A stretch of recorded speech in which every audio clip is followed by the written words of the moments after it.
Today, a massive response to the Supreme Court's Voting Rights Act ruling. Thanks for joining us at 6. I'm Troy Johnson. And I'm Megan West. Thousands of people marched to the Jackson Convention Complex for a rally. You can erase a map, but you can't erase a movement. You can bury a map, but you can't bury a movement. Today's rally in response to a Supreme Court ruling that weakened the Voting Rights Act. Groups like the NAACP, Mississippi Votes, One Voice, the Poor People's Campaign were all there. And the day started with an event at the War Memorial Auditorium before the crowd marched to that larger rally. Organizers say more than 2,000 people took part. 16 WAPT's Ross Adams has more on what today was all about.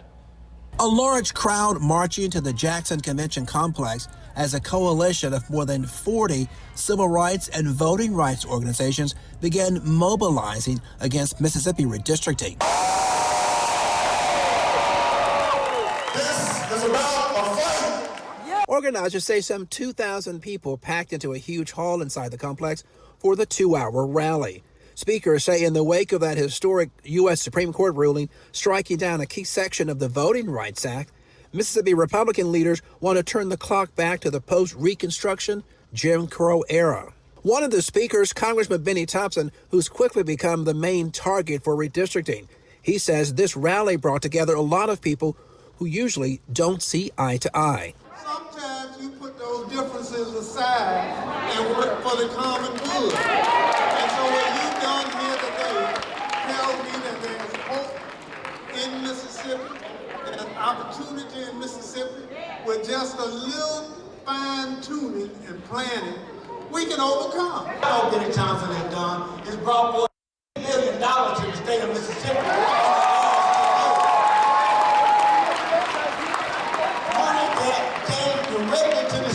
Members of the Legislative Black Caucus came to show their support for Congressman Thompson.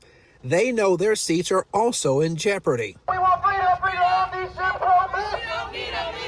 Earlier in the day, hundreds of protesters marched through the streets of downtown Jackson, making their way past the state capitol and the governor's mansion to send a message. So the Mississippi legislature needs to take its time, evaluate what is the best decision long-term for the people of our state.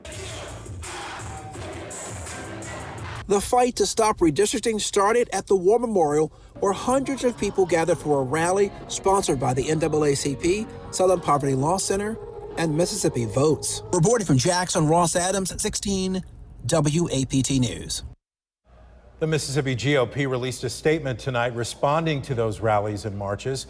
In the statement, party leaders accused Democrats of scare tactics and fear-mongering, saying Democrats are wrongly claiming Mississippi is reverting to its ugly past. The statement goes on to say, quote, "There is nothing in Mississippi today that prevents anyone from voting based on the color of their skin." And the GOP says Republican-led Mississippi is moving forward in a positive direction while accusing Democrats of clinging to the past and trying to make everything about race to score political points. For more on the Supreme Court's voting rights ruling and Mississippi's redistricting fight, go to WAPT.com or open up the 16 WAPT mobile app.